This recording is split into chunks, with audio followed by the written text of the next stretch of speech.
안녕하십니까. 지난주에 보비오에 훈련센터를 세우고 출판소를 세우는 일에 대해서 살펴보고 있었습니다. 이번 시간에 계속 이어서 우리는 보비오에 관한 다음과 같은 기록들을 발견할 수 있습니다. 여기에 콜룸바누스가 아일랜드에서 가져온 문서들과 그 자신 스스로 쓴 저서들이 많이 있었는데, 이는 이탈리아에서 가장 유명한 도서관이 될 수 있는 토대가 되었다라고 기록하고 있고요. 또 보비오의 명성이 아일랜드 해변까지 알려져서 콜룸바누스에 대한 소중한 기억이 그의 고국 사람들의 마음속에 남게 되었다. 자, 계속 읽어보면 무라토리가 발행한 10세기 도서 목록은 우리에게 이 도서관이 그 시대의 신학과 인문학을 총망라한 모든 학문 분야를 대표하고 있었다는 사실을 보여준다라고 기록하고 있습니다.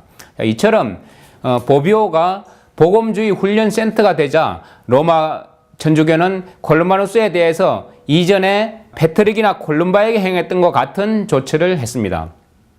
이에 따라서 마침내 로마 천주교회는 콜룸바누스가 자신들의 교회의 일원이라고 주장하는 것이었습니다.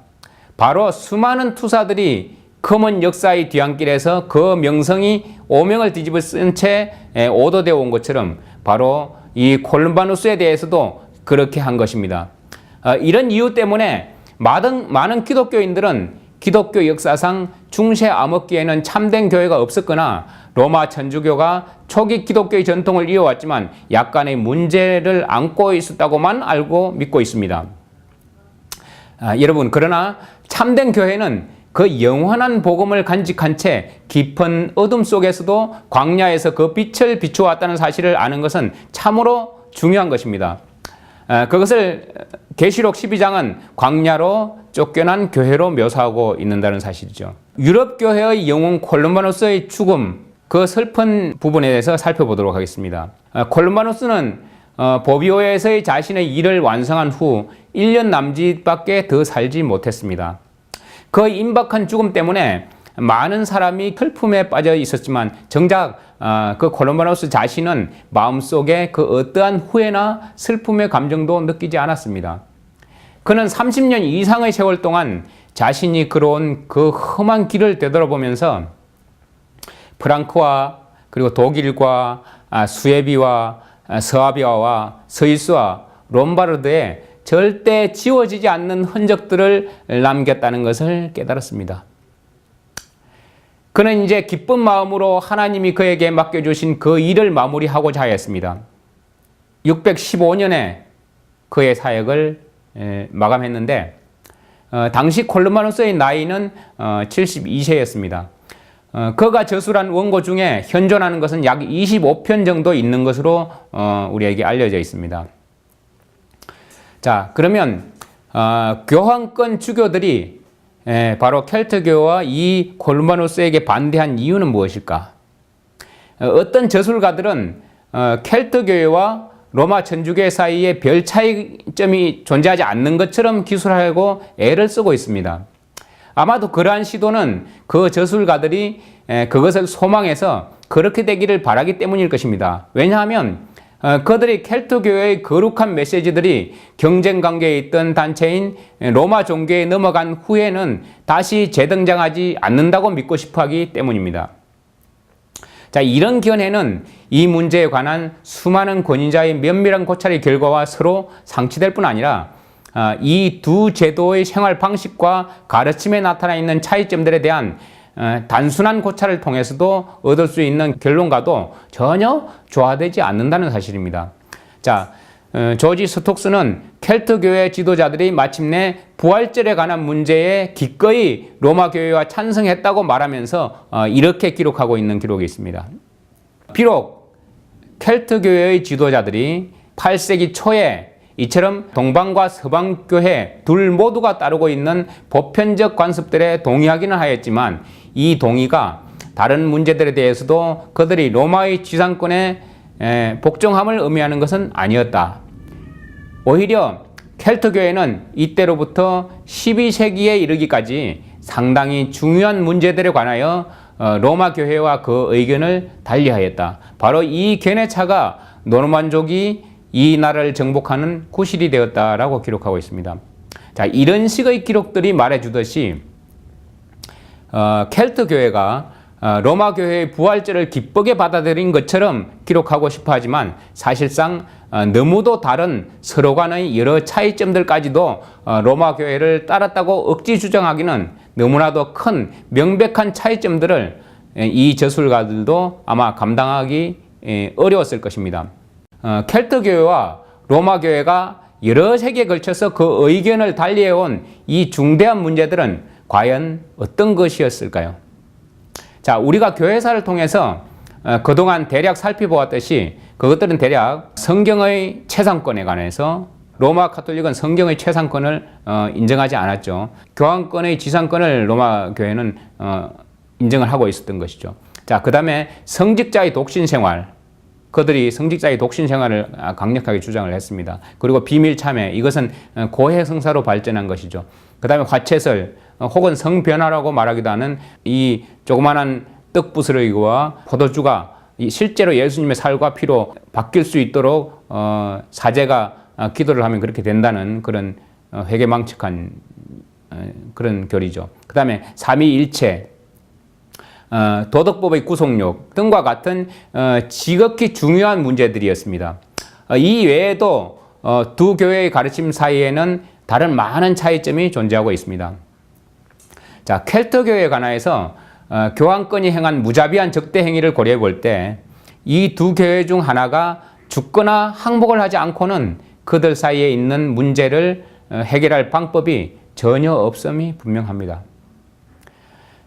로마 제국이 멸망한 이후에 교황교회는 학문에 대한 연구가 없었고 반면에 켈트 교회는 학문 연구가 매우 풍요롭게 이루어졌다는 사실이 베네딕트 피츠패트릭의 다음과 같은 글에서 증명이 되고 있습니다. 이전에 서로마 제국에서는 라틴어가 기독교 신앙과 교육의 매개로 사용되었었다. 그 제국이 무너진 후에 그 제국의 영토였던 나라들에서는 아일랜드 사람들의 손에 의해 직접 혹은 간접적으로 설립된 학교들 외에는 진정한 의미에서의 학교를 찾아보기가 매우 어려웠다라고 기록하고 있습니다. 자, 여러분, 로마 천주교를 반대하는 사람이 아닌 로마 천주교도인 이 저자는 계속해서 다음과 같이 말하고 있습니다.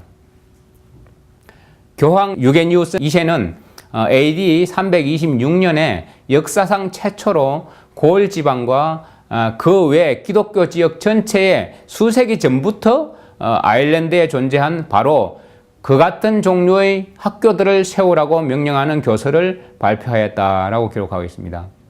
자, 여기서도 여러분이 알 수 있듯이 이미 AD 326년 이전에 수세기 전에 아일랜드의 켈트 선교사 양성 학교들이 존재하였다는 사실을 로마 천주교 역사가가 기록해 놓고 있습니다.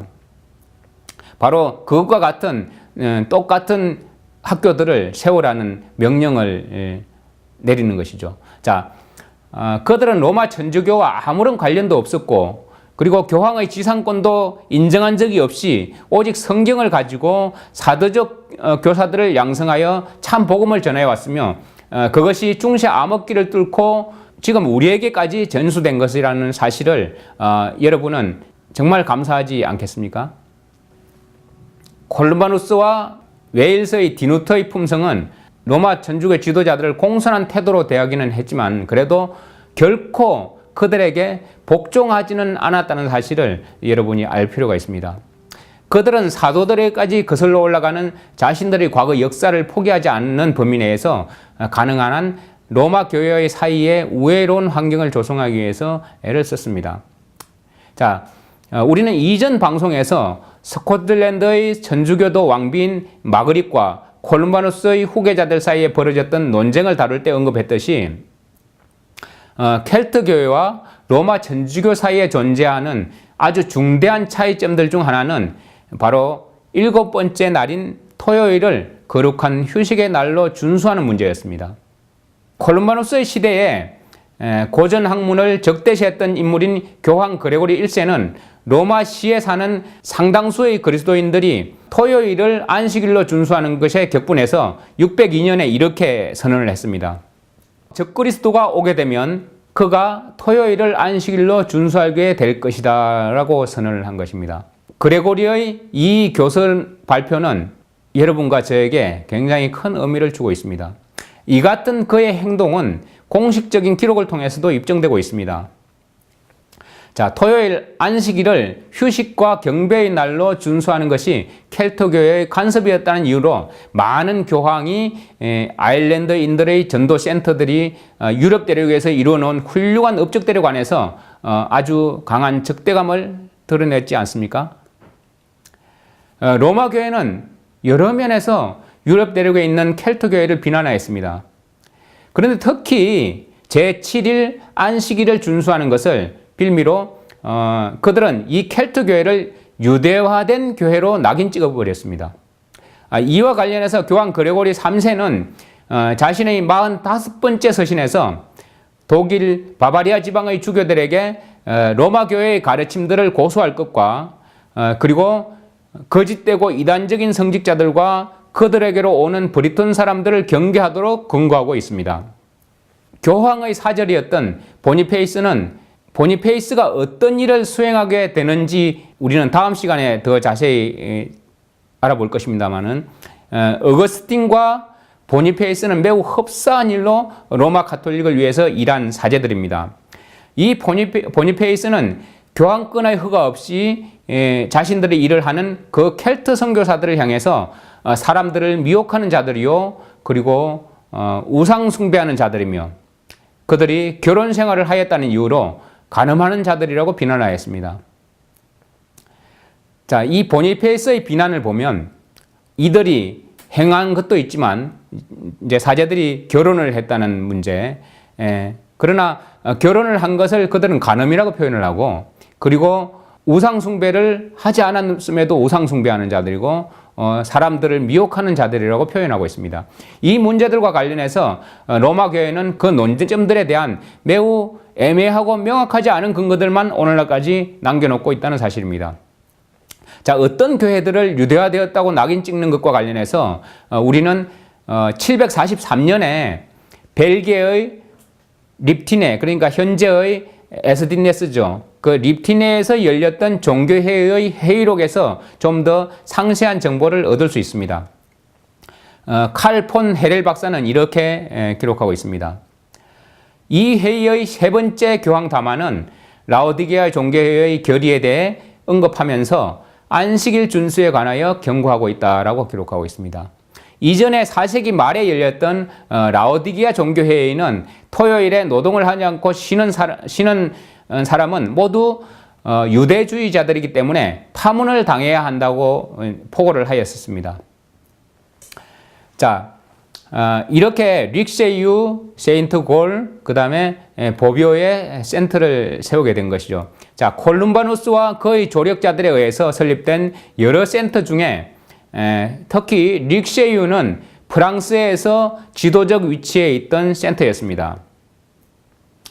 그리고 독일과 스위스에는 세인트 골이, 그리고 이탈리아에서는 이 보비오가 그와 같은 위치를 차지하고 있었습니다. 하지만 이 외에도 수많은 센터들이 있었습니다. 릭세유에 대해서 베네딕트 피츠패트릭은 이렇게 기록하고 있습니다. 릭세유는 콜루마누스가 세운 수도원들과 학교 중 가장 탁월하고 그 영향력이 가장 큰 곳이었다. 이 센터는 프랑크 정부 하에 있던 모든 나라의 영적 수도로 인정받는 곳이 되었다. 7세기에 릭세유는 아일랜드를 제외하고는 기독교계에서 가장 유명한 학교였다라고 기록하고 있습니다. 자, 그는 세인트골과 보비오에 대해서는 다음과 같이 기록하고 있습니다. 세인트골은 독일 지성의 중심으로 알려지게 되었으며 콜룸바누스에 의해 설립된 보비오는 오랫동안 북부 이탈리아의 정신적인 빛이었다라고 기록하고 있습니다. 콜룸바누스의 사역을 평가하고자 하는 그 어떤 시도를 통해서도 그것을 제대로 평가하기는 어렵습니다. 하나님의 진리로 승리하게 하려고 하나님이 이루신 역사에 관하여 합당할 찬양을 드리는 것은 사람의 능력으로는 사실상 불가능한 일입니다. 이 선구자 콜루바누스는 로마 제국의 폐허 위에 자신의 영적 토대를 세웠습니다. 그의 선교 센터들은 문명의 요람이고 전도를 위한 학교와 설교단이 되었습니다. 이 콜룸바누스의 고상한 성품과 다양한 재능들과 탁월한 행정 능력, 그리고 이런 것보다 우선하는 하나님께 대한 전적인 복종, 이 모든 것이 이 콜룸바누스로 하여금 켈트 교회가 남긴 놀라운 업적들을 이룬 전형적인 인물 중 하나가 되게 하였던 것입니다. 지금 이 시대에 여러분은 콜룸바누스와 같은 사명을 감당하기 위해 주님께 모든 인생을 바치기를 원하십니까? 우리에게 남겨진 이 역사적인 기록들이 하나의 지식으로 끝나지 않기를 바랍니다. 이 역사적 사실들은 우리도 그들과 동일한 역사의 인물로 바로 하늘의 기록책에 기록되기를 기도드립니다. 다음 이 시간에는 콜룸바누스 이후의 시대의 유럽 교회에 대해서 살펴보도록 하겠습니다. 다음 이 시간도 여러분 기대해 주시고 이번 시간 여기서 마치도록 하겠습니다. 시청해 주신 여러분 감사합니다.